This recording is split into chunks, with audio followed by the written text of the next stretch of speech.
My name is Lauren Mitchell. I am 32 years old. And 2 weeks ago, I paid nearly $400 for my own birthday dinner just to sit there while my entire family took turns tearing me down like it was some kind of group activity. They picked the restaurant after I offered to cover it. A chain Italian place in a shopping center. Not fancy, but expensive enough that I felt it when I handed over my card. And from the moment we sat down, they made sure I remembered exactly how small they think I am. My mother asked how the claim calls were going at my job, and before I could answer, she told the table that when people at church ask what I do, she just says, I work in healthcare administration, because saying I handle billing disputes all day sounds sad. My father cut in to brag that one of my cousins just closed on her third condo down south. She is what, 28? He said, while looking right at me, then added that it must be nice not to still be renting one tiny basement room from a stranger at my age. My brother joked that at least I do not have to maintain a whole house because you cannot even keep a savings account alive. My sister reached across the breadbasket, snatched my phone while it was face up, tapped my banking app like she had a right to, and held the screen up so everybody could see the negative $52 in my checking account. She laughed and told them someone should take a picture because who else shows up to their own birthday this broke? I sat there while my aunt compared me to some neighbor's son with a new hybrid in a townhouse. My brother brought up how my teachers used to call me gifted, then waved his fork at me and said, "Now you are just this." Finally, my father stood up with his glass over the table and said he wanted to make a birthday toast. I knew in my stomach it was not going to be the kind you frame on a wall, but I still was not ready for the words that came out of his mouth. Before I tell you what he said, and what happened after I walked out. Tell me, what time is it for you right now, and where are you watching from? I'm curious to see how far this story will travel. So here is what my father actually said with his wine glass hanging over my slice of birthday tiramisu. He cleared his throat, looked at everyone except me, and said, "To our biggest disappointment, may she at least find someone rich enough to keep her from moving back home." Then he laughed at his own line while my mother and siblings clinked their glasses together over my head like it was the funniest thing they had ever heard. Nobody hesitated, nobody flinched. Even my cousin joined in. I just sat there, hands in my lap, knife and fork untouched, feeling my ears heat up while a couple at the next table tried not to stare. My mother took a sip and added, almost casually, that she and my father had actually updated their will recently. "We decided everything goes to the kids who know what to do with it," she said, eyes still on her plate. "Lauren would just blow it on rent and grocery delivery." My brother smirked and said that at least now I had motivation. My sister nudged my arm with her elbow and told me not to be so sensitive, that it was just family honesty. And was I really going to sulk when they were trying to help? I did not argue. I did not cry. I did not grab my phone back or storm out. I asked the server for the check instead. When the little black folder came, my father patted his pockets like he might reach for his wallet, then let his hand fall and said, "You got this, right, birthday girl?" The total with tax and tip was a little over $400. My card went through only because it was credit, not the empty checking account they had just passed around like a group project. Outside in the cold parking lot, everyone suddenly turned normal again. My mother hugged me and told me she would see me for Christmas stuff. My brother slapped my shoulder. My sister asked if I wanted the group photo she had taken right after the toast. Nobody apologized. Nobody checked if I was okay. I drove back to the basement studio I rent from a widower on the other side of town, parked, and sat in my car with the engine off long enough that the windows fogged over. I kept hearing that word in my head, disappointment, like it was now my official title. When I finally went inside, I did two things. I opened my laptop and pulled up 3 accounts that had quietly ruled my life for years. Then I made 3 phone calls, one to a mortgage company in another state, one to an auto lender, and one to my landlord upstairs. When I went to bed a couple of hours later, nothing in their world had changed yet. They were still laughing about their little toast, completely unaware that I had just yanked out the only safety net they actually had. The funny thing is, my family has always talked about me like I am the one holding everyone back, the kid who never quite launched. But if you looked at my bank statements for the last 6 years, you would think I was the only one holding anything together, while they were teasing me about -$52 at that table. They had no idea that the reason my checking account hovers near empty most of the time is that every month since I was 26, between $800 and $1,200 has gone straight from my paychecks to their bills. My job in medical billing does not pay badly for my city, around $43,000 a year. But it is not magic money. When my father's remodeling business started slowing down, he called me and said they were a little short on the mortgage, and could I help for just a few months until more jobs came in? The mortgage on their 3-bedroom in the suburbs is almost $3,000 a month. My mother's part-time job at a dental office covers groceries and utilities when things are good. But that is it. So I set up an automatic payment from my account directly to their mortgage servicer. I told myself it would be temporary. Then, when my brother wanted a new SUV for his sales job, and his credit was not clean enough, he asked me to co-sign. He promised I would never actually have to pay anything. 3 separate times in 2 years he called, just this once when he was behind. And instead of letting the loan default, I made the payment. By last fall, the bank knew my card number by heart whenever that account came up.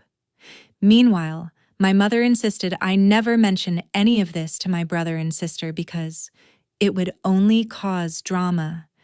So they got to see me as the broke one, the one renting a basement, while my money quietly made sure my parents kept their house, and my brother kept his shiny car.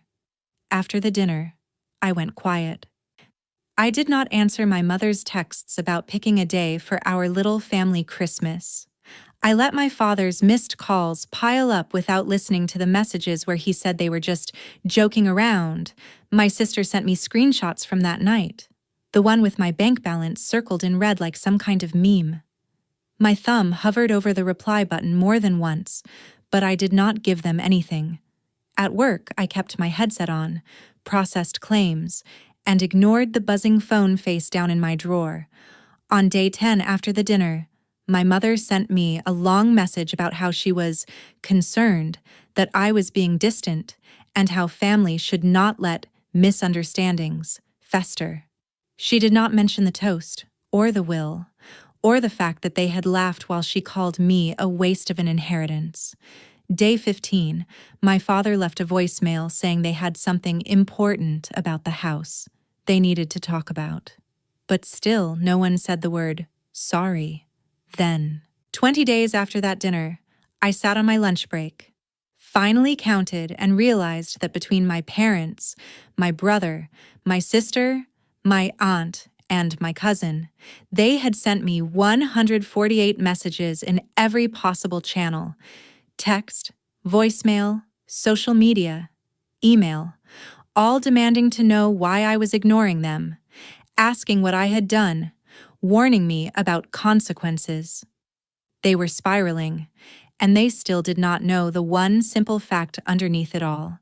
The only reason their life had not fallen apart years ago was sitting in a beige cubicle with a clearance badge around her neck, trying very hard not to throw up from the mix of anger and relief every time another "call me now" buzzed through and went unanswered. By the time the calendar hit the first of the month after my birthday, the 3 calls I had made from my basement that night finally showed up in their world. The automatic payment I had been sending to my parents' mortgage for 6 straight years did not go through because I had canceled it, and instead of quietly covering the gap like it always did, the bank tried to draft from my father's nearly empty account, pushed it into the red, and sent a warning letter. My mother blew up my phone with texts that morning, saying something was wrong with our auto pay, like it belonged to them, asking if the bank had messed up. My father, who normally hates dealing with any sort of customer service line, left a voicemail snarling about these lenders playing games. I knew exactly what had happened. I had sat on hold with that mortgage company while the server at the restaurant wrapped my uneaten entree, listened to the representative confirm my name and the last 4 digits of the account I had been paying on, then asked her to remove my card and cancel the draft. She had sounded almost surprised that I was the one paying, not the owners on the loan, and politely reminded me that without another method on file, the next due date would not be met. I thanked her, hung up, and moved on to the auto lender. On the 7th of the month, my father was waiting for me in the parking lot outside my office building when my shift ended. It was already dark, but I recognized his truck parked crooked across 2 spaces. He stepped in front of my compact car before I could pull away and motioned for me to roll down the window. "We need to talk about the house," he said, trying to keep his voice low while other employees walked past. I told him I had somewhere to be, which was a lie. I had nowhere at all to be that night except away from him. He planted his hands on my hood and asked why the mortgage people were saying the automatic payment had been canceled. I reminded him that I am the one who set it up, and I am the one who can stop it. His mouth actually opened and closed twice like a fish before he found words. "You cannot just do that," he said. "We were counting on you." I asked him if he remembered what he said at my birthday dinner when he held his glass over my cake. His eyes flicked away. He muttered something about, "just giving you a push." I put my car in reverse and told him the bank had given him one too, then backed out while he was still shouting my name. That night, my brother finally put 2 and 2 together. He called me from his apartment, voice already raised before I even said hello. "Did you stop paying my car?" he demanded. For the last 2 years, every time he was late, I had gone online and made sure the payment was covered by the 15th. The 3 calls I made after dinner had included the auto lender, not just to ask what happened if I stopped covering it, but to tell them I would not be authorizing any more charges. The woman on the line had explained that if the primary borrower stayed late, the account would go into delinquency and eventually the vehicle would be taken back, and that both our credit scores would take the hit. "You are screwing us both just to prove some weird point," my brother said now, breathing hard into the phone. I asked him if he remembered my sister broadcasting my bank balance to the whole family, if he remembered laughing when my mother said I would waste any inheritance, if he remembered clinking his glass when our father toasted to me being a disappointment.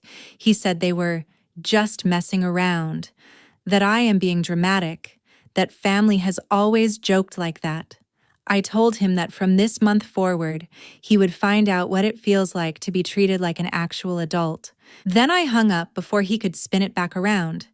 2 days later, on my way into work, I watched through the glass lobby doors as a tow truck hooked his shiny SUV in the visitor lot where he had parked it to surprise me. He was standing there in a dress shirt, talking rapidly on his phone, while a couple of his coworkers watched from the sidewalk. One of the guards stepped between us as I approached, already briefed after my earlier warning that my family might show up. My brother saw me, pointed, and yelled that this was my fault.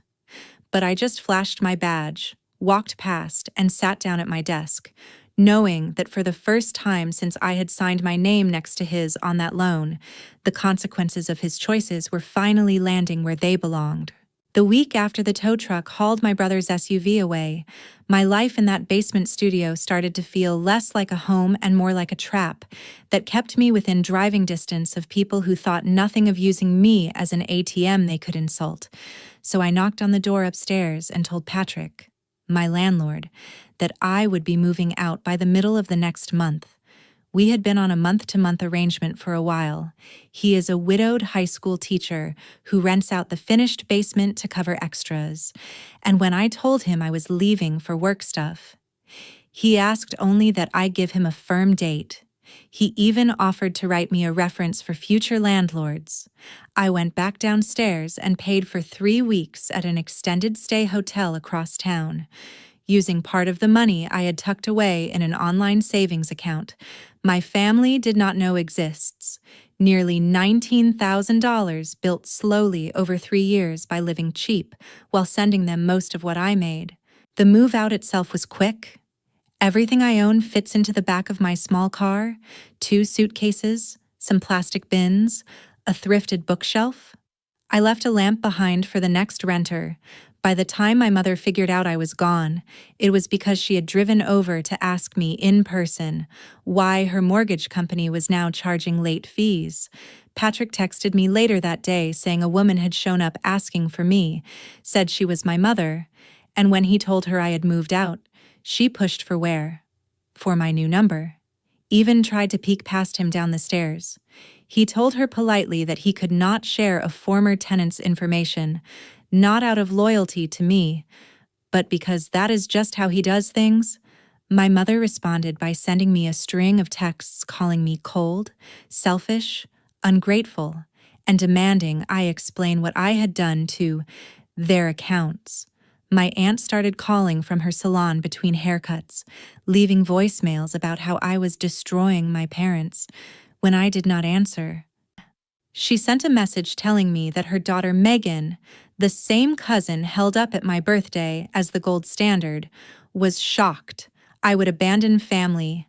I took a screenshot of 6 years of monthly transfers from my bank app, the ones labeled with my parents' names and the mortgage company, the amounts spelled out line after line, and sent it directly to Megan with no caption. An hour later, she wrote back, "Is this real?" I told her to ask her mother and mine. My sister finally caught me in person at a grocery store near my office. I had parked far away from my building to avoid my father. But as I reached for a carton of eggs, I heard my name and turned to see her with a shopping basket and dark circles under her eyes. "We need to talk," she said, blocking my cart with hers. I tried to step around her. She followed. "Do you have any idea what you are doing to Mom?" she said. "She is not sleeping. Dad looks sick. They might lose the house." I asked her if she still had the photo she took of my bank balance at my birthday dinner. Her face flushed. She tried to tell me that night was just them trying to wake me up. I pulled out my phone, opened my transaction history, and held it where only she could see. Years of regular transfers. All those 3- and 4-figure amounts she had never bothered to ask about. She stared so long the automatic music in the store looped twice, then whispered, "Why did they never tell us?" I told her to go home and ask, to look around at every new thing our parents had bought in the past few years, and understand whose paycheck really paid for it. She did not follow me to the register. Later that night, my mother called screaming that I had no right to tell my siblings about private financial arrangements, that I was turning them against her.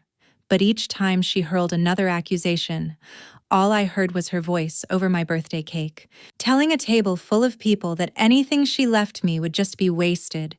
And for once, I did not let her talk long enough to drown out my own thoughts. Christmas week hit like a storm that only blew in one direction, straight at my phone, my email, my work line. My mother sent an email from an address she usually only uses for online coupons, writing paragraph after paragraph about how family is supposed to forgive, how she had raised me better than to hold a grudge over jokes. How my father was sitting at the kitchen table late into the night, sorting through bills and muttering to himself. How the bank had started a process that could end with them losing everything they worked for. My father texted me that he knew he went too far at the dinner, blamed the wine and the stress, and claimed he had not meant what he said when he called me a disappointment. But his version of an apology slid immediately into reminders that, "You know we need you right now." My brother tried showing up outside my office again on December 26th. This time, security did not wait for me to ask. They walked out to the sidewalk where he was pacing on the phone and told him he could not loiter when he pointed to me through the glass and said, "That is my sister." They stood between us anyway. Later, he texted that going to my job was the only way to make me face what I was doing. He said if I was going to abandon them, I should at least listen in person. I had already told my supervisor that some personal issues might spill into the parking lot, and she had quietly told me that as long as I did my work, they would back me up. In the middle of all this, my coworker Jasmine slid a travel mug of coffee onto my desk one morning and asked, without prying, how I was holding up. I told her more than I had planned to, about the dinner, about the money, about the calls I had made afterward.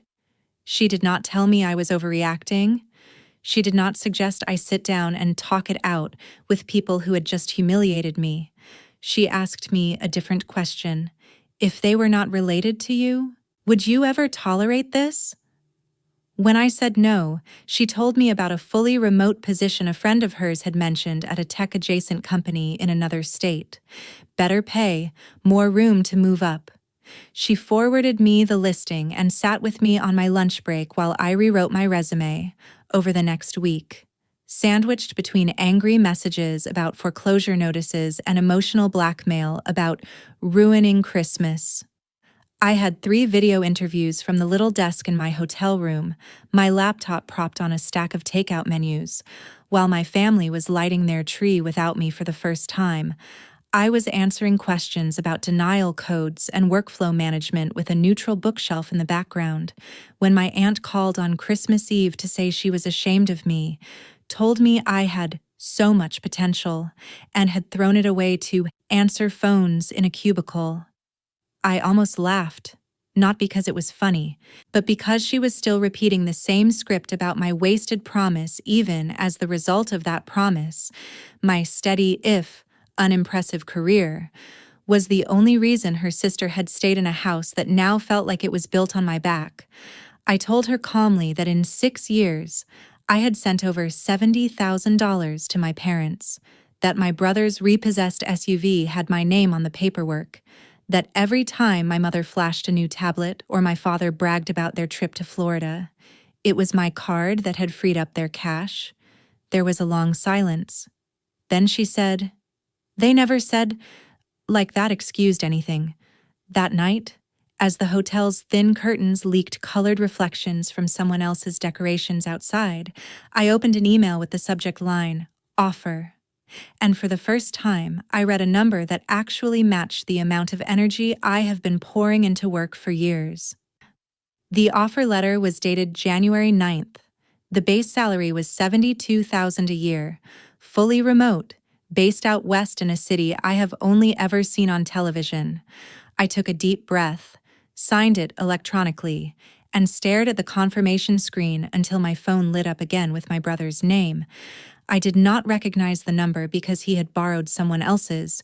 "We need to sit down and fix this," he said before I could say hello, his voice tight. "The house. Mom, Dad, this has gone far enough." I asked him what exactly he thought I should fix. He said I was being stubborn, holding on to one bad night and using it as an excuse to walk away from my responsibilities. I reminded him that my responsibilities had never actually belonged to me, that nobody had a right to my paycheck, especially not people who had lined up to mock me for having so little left over. When he started to list all the ways our parents had always been there for us, I asked him if any of that involvement had included treating me with basic respect in public. He did not answer. He just circled back, over and over, to the same point, that the family was falling apart and that I was letting it. I told him I had accepted a new job and that I would be moving a few states away before the end of the month. He demanded to know where, said they deserved at least to know how to reach me. I said calmly that the point of moving was that they would not be able to show up at my work or my front door anymore. He called me heartless. I asked him if he thought holding my phone up over dinner to show everyone my overdraft was kind. And for once, he did not have a clever comeback. My mother's last real attempt came the next day. She called. And when I let it go to voicemail, she followed with a text saying she was done begging, that if I did not call back that day, I was no longer her daughter. As if I had not already heard that verdict in every word she spoke over my cake. My father tried one more guilt-soaked message about how he had been under pressure when he said what he said, that losing the house would break him. I thought about all the nights my own chest felt tight after wiring them money I needed for my own rent, how no one had ever considered that stress worth mentioning. Then I opened my phone settings and blocked every one of their numbers, along with my aunts, my cousins, even my sisters and brothers. I blocked them on social media, flagged their emails to go straight to a filter I will never open. 2 months later, after I had unpacked in a modest but clean, one-bedroom apartment in a sun-baked city where no one knows my last name, a mutual acquaintance from back home sent me a short message. Your parents' place is listed on an auction site. The bank had moved faster than even I expected, with no more secret payments to hide the gaps. The arrears piled up, the foreclosure went through, the house sold for less than they owed, and my parents walked away, not with equity, but with a notice on their credit that will follow them for years. My brother, already dinged by the repossession of his SUV, found landlords reluctant to rent to him without extra deposits. My sister drained her small savings trying to keep our parents in a halfway decent rental, then realized she could not carry them either. My aunt's salon clients, who had heard for years about her successful nephew and the daughter with 3 places down south, now heard different stories whispered under the blow dryers about a couple who let one child bankroll their lifestyle while calling her a waste of potential. When I think about them now, I picture a house with the lights off and a lockbox on the door.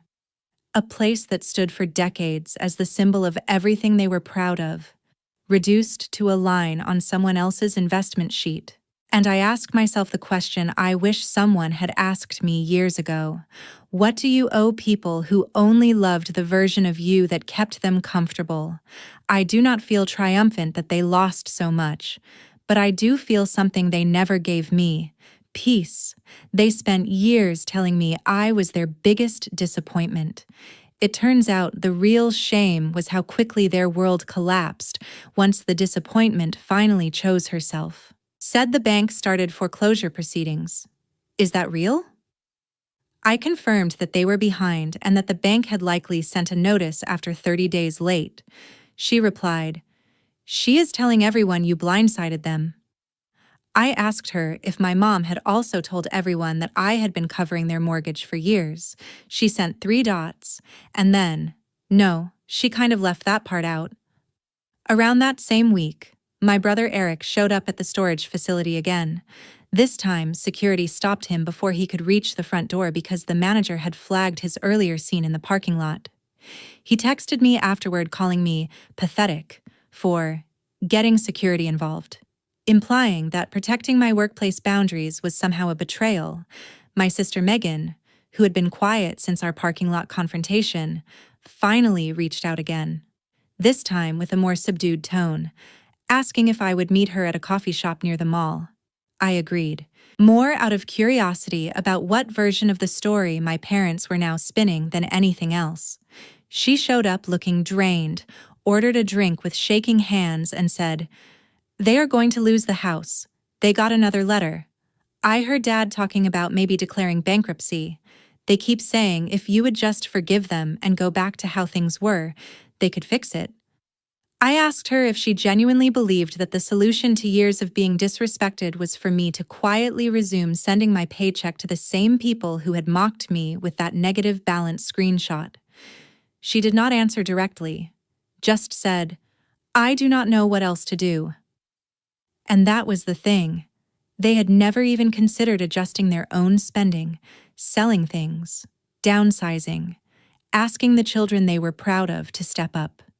In their minds, the only acceptable fix was to rebuild the same invisible pipeline from my account to theirs. The interview I had been waiting on turned into an offer a week later. a remote customer operations job for a software company based out west that paid almost double what I made at the storage facility. It felt like someone had cracked a window in a stuffy room. I accepted, gave my 2 weeks' notice, and started looking at apartments not just across town but across state lines. If my family could show up at my work and my front door in one city, I realized, the only real boundary that would hold was distance they could not easily drive. So I circled a city on the map where I knew no one, where my parents had no cousins or old friends, and started planning a move they would not know about until I was already gone. By the time the new year rolled around, the consequences my family had spent years outrunning had finally caught up and started lapping them. My parents received a formal notice from their bank in early January giving them a clear timeline for foreclosure. They were officially in default. The late fees and penalties had stacked so high, there was no way to pretend it was a minor setback anymore. Their credit cards, which they had used as a second income stream for as long as I could remember, were maxed out, and several had been closed. My dad's small construction business, which had been limping along for years on word of mouth and under-the-table jobs, lost its last big client when he had to admit he could not front the cost of materials. My mom's part-time job at a dental office barely covered groceries. Eric was taking ride shares to the dealership because his truck, the one I had co-signed, sat on a lot 40 miles away with a bright orange auction sticker on the windshield. His credit score had dropped so low from the repossession that even renting an apartment on his own was going to be a battle. Megan was stuck playing chauffeur when she was not at work, juggling her own bills with the constant pressure from my parents to just put this one thing on your card so they could bridge the gap. My Aunt Diane, after seeing the transfers with her own eyes and realizing just how much I had poured into that house over 6 years, quietly backed away from being their biggest defender. Stopped taking some of my mom's calls, which only made my mom more frantic. In the middle of all of that, I was packing cardboard boxes in my hotel room, labeling them with the name of a city none of them knew I had picked, signing a lease via email on a modest one-bedroom apartment in a Phoenix suburb that fit comfortably within the budget of my new remote job. I started that job at the beginning of February, still living out of suitcases and plastic bins, learning new software and meeting coworkers over video calls, none of whom had ever heard my parents' names, none of whom cared that my cousin owned property or that my brother used to drive a nice truck. In that new space, their voices were finally quiet. A week before my move date, my dad made one last attempt, texting from a number I did not recognize because I had blocked his main one, writing, "We know we messed up at dinner. We went too far. But you are still our daughter. We need to sit down and make a plan. We cannot do this without you." The words, "we cannot do this without you," told me everything I needed to know about how he still saw me. Not as a person with her own life, but as a walking safety net who had dared to step aside. My mom sent a long email talking about how their entire lives were in that house, how no parent should have to worry about being homeless, how she could not sleep, knowing strangers might walk through her kitchen at an open house someday, never once acknowledging that I had already been one missed paycheck away from not paying my own rent for years because of them, that I had lain awake in an attic more nights than I could count, wondering how I was going to make a $20 grocery budget stretch 2 weeks because I had agreed to send them $900 instead of $6. I read those messages once and then filed them away in a folder I named Evidence in case they ever tried to rewrite history. On the day I drove out of Tennessee, my car packed so full I could barely see out the back window. I turned my phone off for several hours when I finally powered it back on at a gas station somewhere in Arkansas. There were more missed calls, more texts, more pleas, but I did not answer. A month later, standing in my small but sunlit living room in Arizona, looking at secondhand furniture I had chosen for myself, logging into a bank account that was not bleeding out to cover someone else's mortgage. I got a final update through a cousin who still follows me on social media. My parents had lost the house. The bank had taken it to auction. They were moving into a cramped two-bedroom rental in a less desirable part of town, paying almost as much in rent as their old mortgage had been because they had waited too long to adjust. Most of their nice-to-have things, the big sectional couch, the fancy grill, the designer handbags my mom liked to post online, had been sold off piecemeal to cover moving costs and back bills. Eric and Megan were officially on their own with parents who could no longer co-sign, no longer float them, no longer pretend to be the rock-solid success story they had always presented. For a while, I wondered if I should feel guilty watching all of that unfold from 1,000 miles away. But then I would remember my mother's voice saying, "We tell people you are in operations. It sounds better than storage." Or my father laughing, "To Lauren, our biggest disappointment." As glasses clinked over my head, and the guilt would fade into something clearer, something like resolve. Because here is the lesson I learned the hard way, and the only one I really want anyone hearing this to take with them. Blood does not give someone a permanent claim on your labor or your bank account. If someone shows you again and again that they value what you do for them more than they value you, it is not cruelty to step away. It is self-respect. My parents chose to mock and belittle the same daughter who was quietly holding up their entire lifestyle. They chose pride and appearances over honesty and gratitude, and in the end, when the money stopped, the house, the cars, the image, all of it went with it. They were left with what they had earned, each other, a stack of bills with no invisible daughter to pay them, and the knowledge that the person they had called a disappointment built a life without them and finally, mercifully, stopped apologizing for saving herself.